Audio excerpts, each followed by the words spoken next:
Welcome back to my mini vlog. So for today's video nga kahapon, pagkatapos ko magkaroon ng me time, nagpa-pedicure ako tsaka nagpa-trim ako ng hair ko.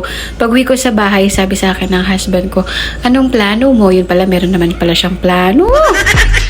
Nagpunta kami sa Over the Top, dito lang sa Angono, Rizal. So mga lagpas lang ng isang oras yung aming biyahe. Parang mga 1 hour and 15 minutes. Kaso nga lang medyo matraffic na kasi mga alas 5 na kami ng hapon dyan umalis. Nakarating kami doon parang mga 7 na. Oh, parang 1.5 hours pala. Hindi ko na na-videohan yung mga ganap namin doon sa Over the Top kasi grabe, sobrang daming tao. Basta nag-order kami doon ng Mang Inasal. 199 pesos siya, pero only rice siya. Pero dahil sobrang daming tao, naubusan sila ng rice. Pero okay lang. And then, may mga live band doon. Grabe, ang gagaling din ng mga singer. Tapos, kung medyo maaga nga kami nakarating, nakita namin sana yung napakagandang magagandang view. And then kinabukasan nagkaroon din kami ng Temple Day dyan kasama yung mga pamangkin ko. Iniwan ko muna si Miko at saka si Erico kasi si Miko may sipon siya.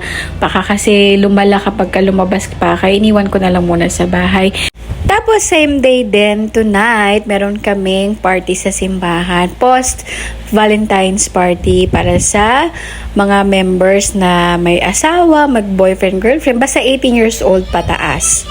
Ang saya din talaga makakita ng mga couples, iba't ibang age na sinasayaw nila yung mga asawa nila. Tapos, sweet or parang dance for all. Ayan. Nagsayaw kami ng ko dito kasi first time ko siyang dinala sa ganitong activity. Wala naman din kasi akong pag-iiwanan sa kanya. Kaya sinama na lang namin siya.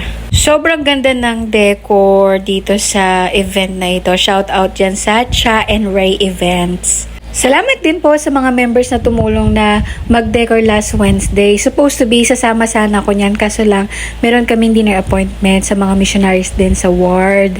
Ang saya-saya talaga ng party na ito. And kayo po, mga friends, kamusta po ang inyong Valentine's Day? Paano kayo nag-celebrate? Share naman kayo dyan. So, yun lamang po mga friends and I hope you like it. Pakishare na lang po aking video kasi every Saturday magkakaroon po tayo ng lucky sharer. So, yun lamang po. Ingat kayo lagi and have a great good night. Mwah!